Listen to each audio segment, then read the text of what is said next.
Olá, seja muito bem-vindo, seja muito bem-vinda ao primeiro episódio desse programa e podcast, a nova Advocacia Tributária. Meu nome é professor Alexandre Maza e nesse programa e podcast nós discutimos as melhores estratégias para quem quer advogar em tributário na era pós-reforma tributária. Vocês sabem que eu já fiz muitos programas diferentes aqui nessas lives. Eu tive o Novos Tributaristas, o Advogue para Servidores, os Segredos da Prospecção, o Advocacia Tributária, que teve 3 anos de edições, e aí, mais recentemente, eu lancei o programa Advogando em Licitações. Aí, como eu estava transmitindo 2 vezes por semana o Advogando em Licitações, para dar uma variada, eu resolvi criar esse novo programa. Mas para não falar de advocacia tributária em termos gerais, o que é sempre muito amplo, eu vou focar durante a existência desse programa aqui na reforma tributária. Mas não falar da teoria da reforma tributária. O assunto em si, para quem gosta minimamente de tributário, é interessante da reforma. Mas o meu foco é tratar de oportunidades de negócio nesse pós-reforma. Lembrando que a reforma tributária, por enquanto, estamos aqui no mês de junho de 2024, neste programa aqui, o de número 1 desse novo programa. A gente sabe que a reforma tributária, até este momento, alterou mais de 100 normas na Constituição Federal. Mas a regulamentação dessa reforma ainda não foi aprovada no Congresso. O governo enviou já 2 projetos de lei complementar para essa regulamentação da reforma tributária. Eu estimo que com a regulamentação surjam mais de 1.000 novas normas em matéria tributária, o que nos obrigará a reescrever o Código Tributário Nacional. O nosso CTN, que está cansado, ele é de 1966, ele não vai resistir a essas mudanças completas da reforma tributária. Então nós teremos, para os próximos semestres, seguramente um novo Código Tributário Nacional. E para você que já advoga em tributário e precisa se atualizar, ou se você quer abrir uma nova frente de atendimento no seu escritório para a defesa de contribuintes, chegou esse programa aqui, que é um prato cheio. Eu lembro que eu respondi, antes de ontem, uma pergunta que foi feita no meu Instagram: o que muda na advocacia tributária com a reforma? E a minha resposta foi: o que muda é a advocacia tributária. É impensável alguém que atua nesse nicho ou quer atuar nesse nicho e ignore a existência da reforma tributária. No mínimo, porque são dezenas, talvez centenas de novas teses que vão surgir, e o meu papel aqui é mostrar para você quais são essas teses fundamentais. Lembrando que tese é oportunidade de negócio na advocacia. Tese é produto. É aquilo que eu posso oferecer para o cliente para a solução do problema que eventualmente ele tiver. Nesse primeiro episódio, eu quero abordar algumas dessas oportunidades que a reforma tributária trouxe. O meu curso de advocacia tributária, ele é atualizado já com a reforma, o curso que está atualmente disponível para matrículas lá na minha escola. Aliás, você pode se matricular em qualquer curso de advocacia da minha escola hoje mesmo, porque as matrículas elas não têm mais data específica para serem feitas, elas podem ser feitas a qualquer momento. Então aproveite, entre no curso de advocacia tributária, tem um bônus lá de 4 horas só sobre a reforma tributária e eu termino aquele bônus listando as oportunidades de negócio que a reforma trouxe só por enquanto no âmbito constitucional. Bom, quais são as oportunidades de negócio mais fundamentais, mais visíveis, mais promissoras nessa nova era da advocacia tributária pós-reforma tributária? Então, a reforma tributária veio com a emenda constitucional 132, de 20 de dezembro de 2023, e alterou mais de 100 normas. Ela ainda depende de uma regulamentação por lei complementar do Congresso, que ainda não foi aprovada. As mudanças alteram profundamente a advocacia tributária, que terá novas normas, novas teses, novas oportunidades, ou seja, desafios que exigem que a gente não pare no tempo. E para discutirmos essa nova advocacia tributária pós-reforma, eu faço esse programa todas as sextas-feiras, às 11 horas da manhã. Lembrando que terças-feiras, às 19 horas e 7 minutos, a gente continua com o Advogando em Licitações. Muito bem, quais são as teses mais importantes que já despontam na reforma tributária dentro do plano constitucional? Uma primeira oportunidade de negócio que surge com a reforma tributária é a possível exigência de tributos com base na reforma, mas sem a existência de lei que institui esse tributo. Então, por exemplo, imagine que um Estado resolva instituir o IBS, Imposto sobre Bens e Serviços. De fato, a Constituição prevê a criação desse novo imposto, mas ele depende não só da regulamentação, que ainda não existe, como de uma aprovação de uma lei que institua o tributo, porque a Constituição não cria tributo. Nenhum dos novos tributos que a reforma trouxe já está instituído. O que a Constituição faz não é criar tributos, é definir competências. Então é preciso ainda que a entidade competente espere a regulamentação e depois aprove uma lei de instituição desse novo tributo. Antes disso, a cobrança será inconstitucional. Outra oportunidade que a reforma tributária traz é a possibilidade de o fisco instituir alíquotas progressivas fora das hipóteses constitucionais, inclusive fora das novas alíquotas progressivas que a reforma agora admite. Lembrando, a reforma tributária, ela trouxe a possibilidade de cobrança de alíquotas progressivas também no IPVA, o Imposto Estadual sobre a Propriedade de Veículos Automotores. A previsão expressa constitucional da progressividade é importante porque é um requisito para que o sistema de alíquotas progressivas seja exigido de acordo com a jurisprudência do STF. Quais são os tributos que admitem hoje progressividade? O imposto de renda, o imposto territorial rural, o IPTU, o ITCMD, tem precedente do STF admitindo essa possibilidade, e agora o IPVA. Qualquer sistema de instituição de alíquotas progressivas fora dessa lista é inconstitucional e nós temos que impugnar judicialmente a sua cobrança.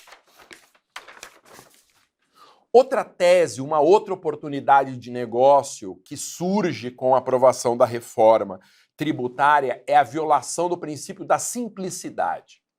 Entre muitas novidades da reforma, uma que se destaca é a instituição de novos princípios tributários, ou seja, novas garantias em favor do contribuinte. O princípio da simplicidade, ele exige o que o nome sugere, que principalmente quanto às obrigações acessórias chamadas de obrigações tributárias secundárias ou deveres instrumentais, não podem ter um grau de complexidade que dificulte o seu cumprimento por parte do contribuinte. Então, com a aprovação da reforma, uma obrigação tributária acessória que seja muito complexa, ela não só deixa de ser recomendável, como passa a ser inconstitucional por violação ao princípio da simplicidade. Essa é uma tese, uma nova oportunidade de negócio que a reforma trouxe.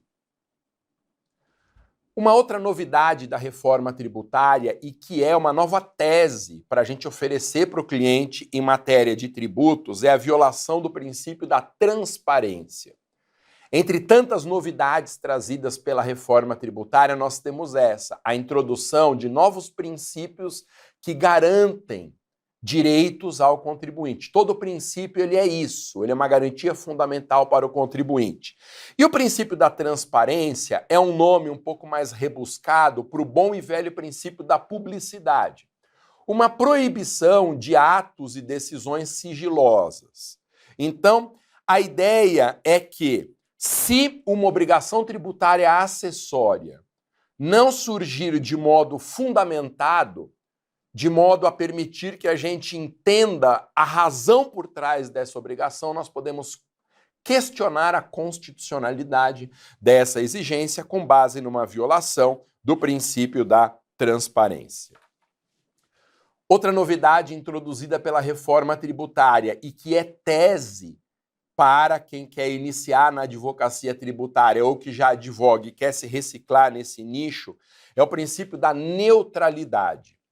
A doutrina vem acusando que a palavra neutralidade é uma palavra de baixa densidade conteudística, como a gente pode dizer. Ou seja, é uma palavra quase sem conteúdo nenhum, o que é um problema, porque isso fará com que o legislador tenha uma grande liberdade para dizer o que é esse tal do princípio da neutralidade.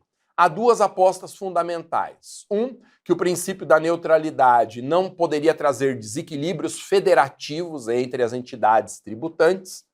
E outra via de compreensão desse princípio tão enigmático é na ideia de que a tributação não pode afetar o consumo, no sentido de que, mesmo que haja mudança numa tributação, ela não tem que ser feita de tal modo que mude a forma como costumeiramente as pessoas consumam algo. Ou seja, não pode haver um aumento tributário de tal monta que iniba o consumo de produtos que a população consome. Então a ideia é essa. Sempre que houver um aumento na carga tributária, nós podemos, além do bom e velho princípio da vedação do confisco, invocar agora, em pelo menos um desses dois sentidos, uma violação ao princípio da neutralidade. Outra novidade que a reforma tributária trouxe e que é tese para a defesa de clientes na advocacia é referente à exigência do IBS, o Imposto sobre Bens e Serviços. Entre os méritos da reforma tributária está a simplificação da quantidade de tributos no Brasil. Muitos tributos vão deixar de existir quando a lei entrar em vigor, a lei que ainda não existe, e outros tributos surgirão simplificando os anteriores. Pelo menos essa é a ideia da reforma.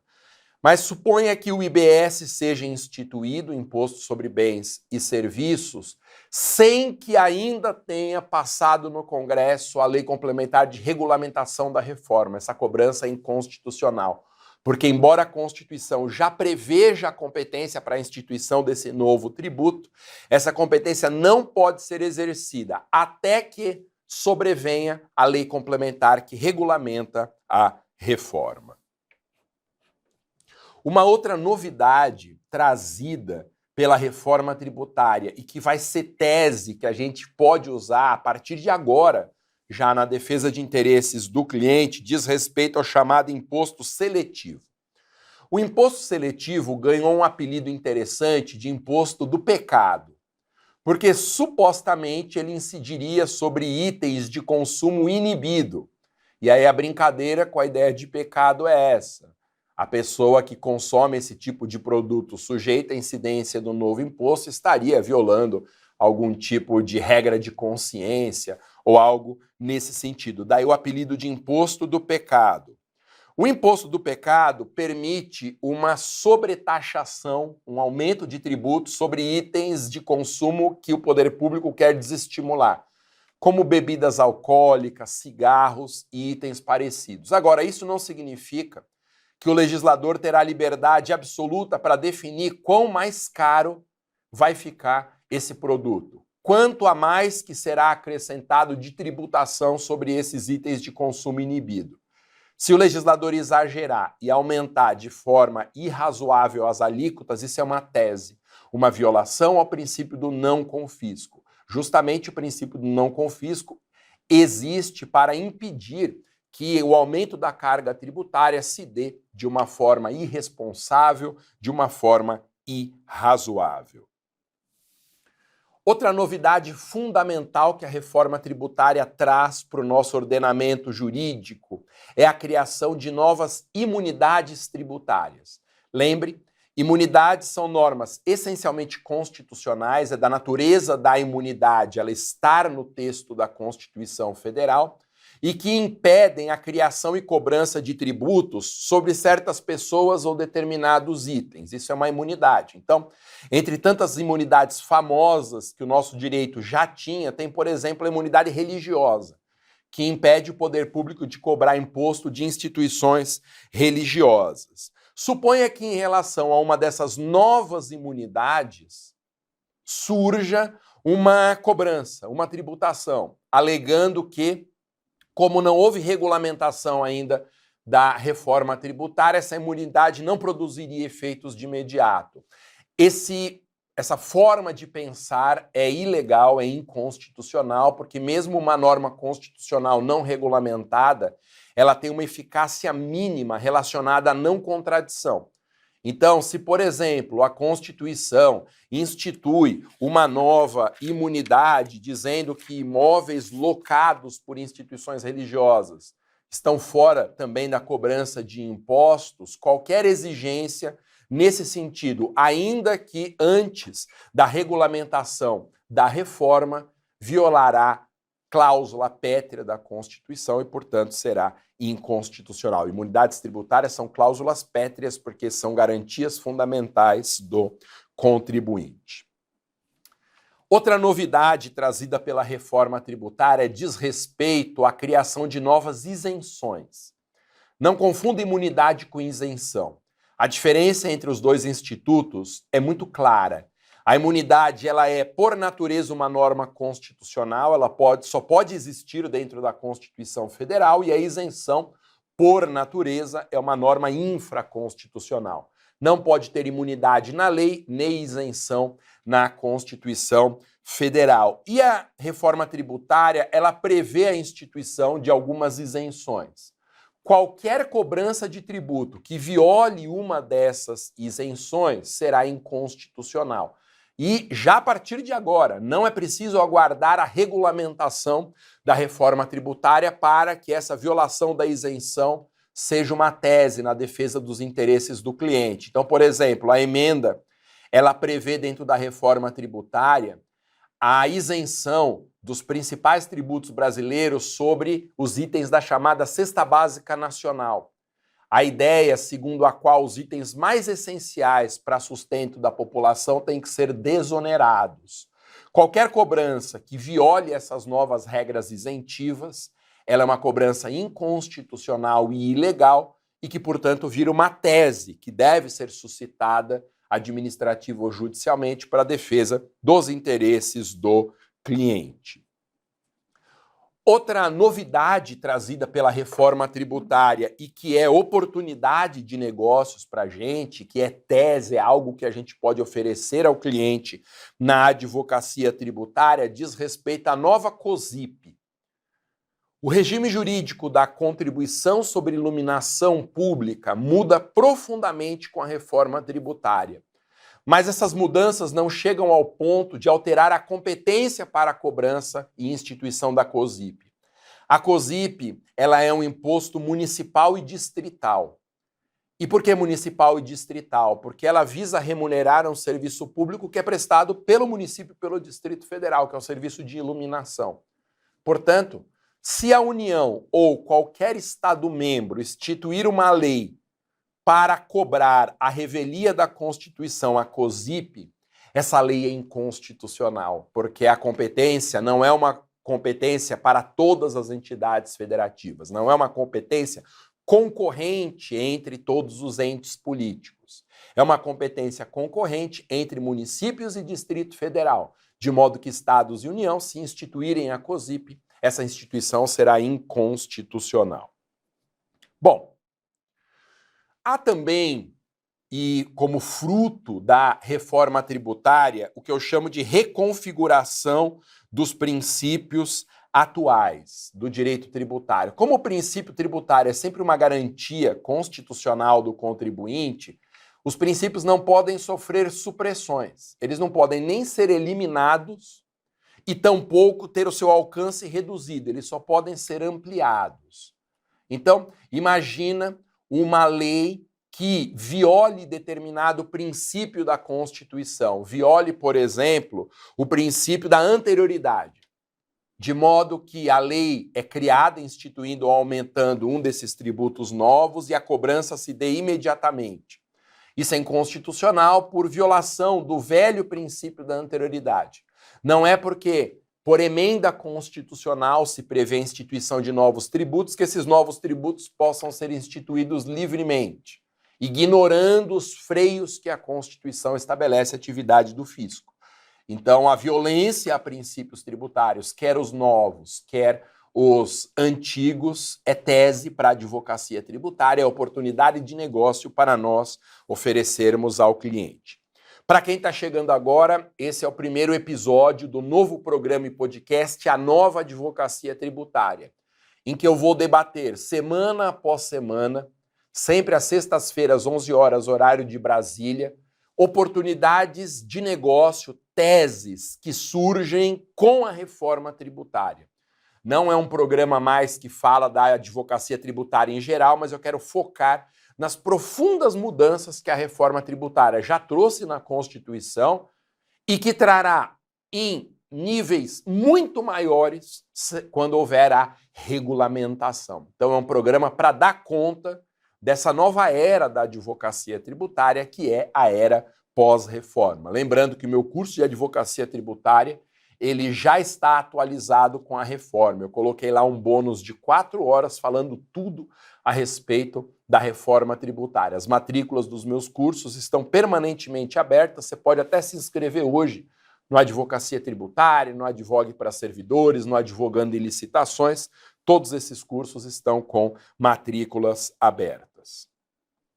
Uma outra novidade dentro da reforma tributária e que para nós na advocacia é uma nova tese, é a questão da base de cálculo do IPTU. O IPTU é um imposto municipal difícil de ser cobrado, porque ele incide sobre uma realidade muito complexa, que é a totalidade dos imóveis prediais e territoriais localizados dentro do âmbito do município. E é difícil você saber quais são esses imóveis, é difícil para o município saber o valor real de cada um deles, é difícil para o município fazer a cobrança, é difícil para o município fiscalizar o pagamento, então o IPTU é um imposto complexo. O que a reforma trouxe de novidade? Ela trouxe para dentro da Constituição uma norma que está no CTN, segundo a qual não é necessário uma lei para atualizar a base de cálculo do IPTU dentro do índice de inflação do período. Portanto, se houver uma lei municipal que aumenta a base de cálculo do IPTU, se tiver um ato normativo municipal que aumente a base de cálculo do IPTU para além do índice inflacionário do período, esse ato normativo, se não for uma lei, é inconstitucional, porque somente a lei pode aumentar a base de cálculo do IPTU além do índice inflacionário. Se estiver dentro da inflação, pode ser por decreto do Poder Executivo, que é um ato administrativo. Acima da inflação, somente por meio de lei. Uma outra tese que a reforma tributária introduziu é muito interessante. É uma tese a partir da inclusão de barcos e aeronaves dentro do fato gerador do IPVA. Antes da reforma, pagavam o IPVA os seguintes veículos automotivos: carros, motos, ônibus e caminhão. Barcos e aeronaves, embora fossem veículos automotivos também, pela jurisprudência do STF, estavam fora do fato gerador do IPVA.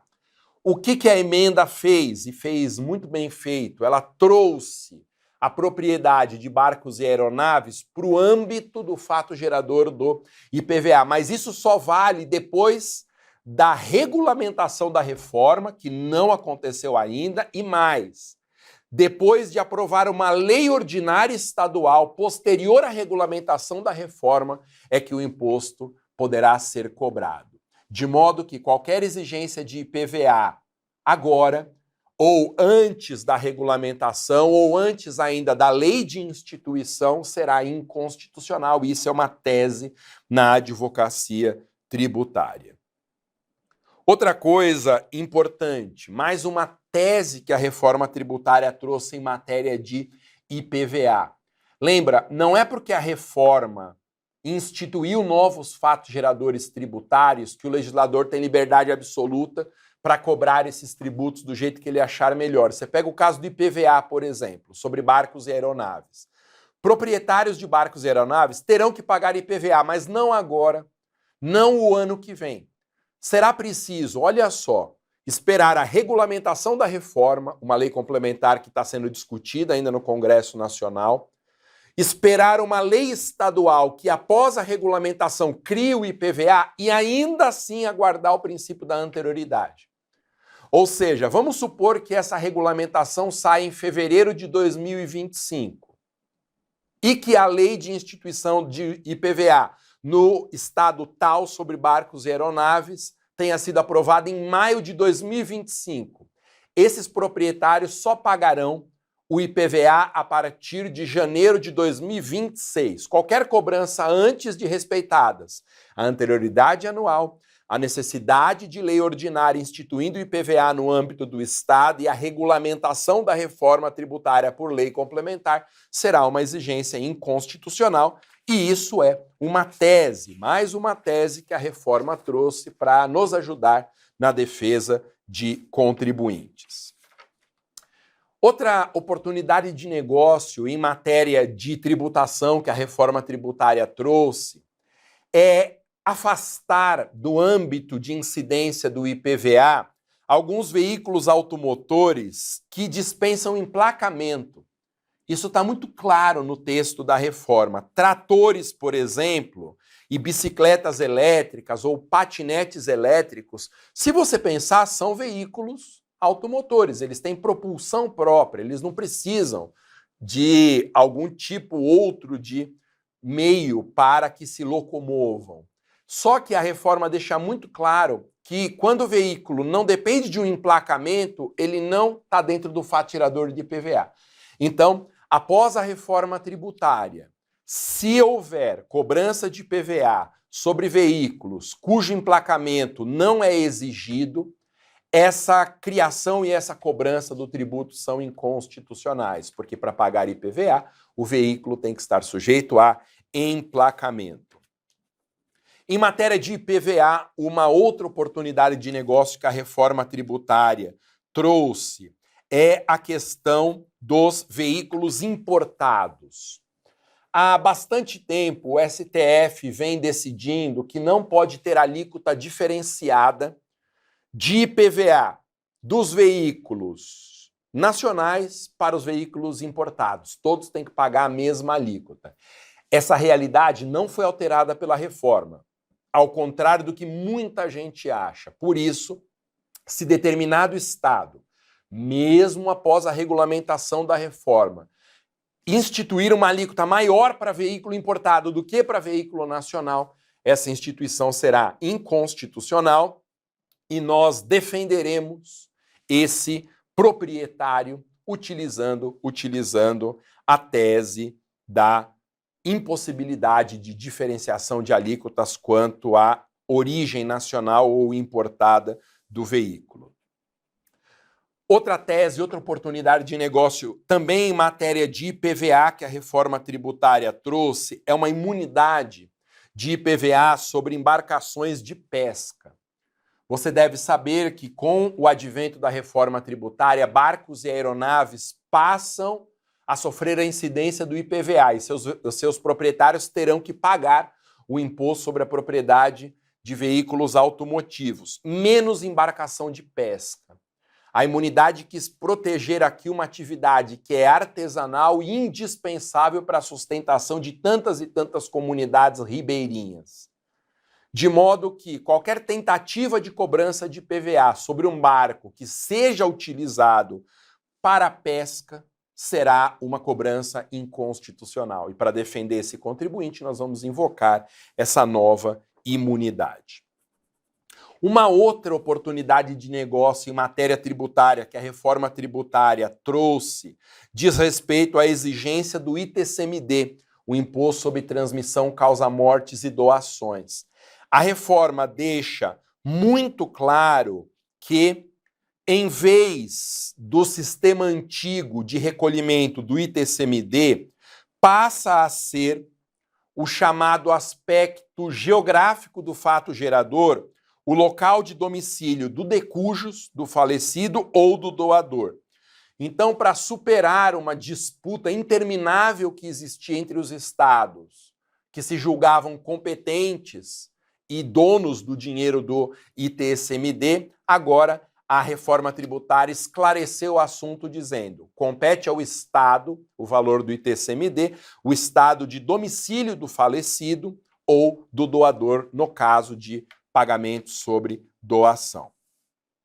Outra tese que a reforma tributária traz como oportunidade de negócio diz respeito aos chamados mercados sensíveis.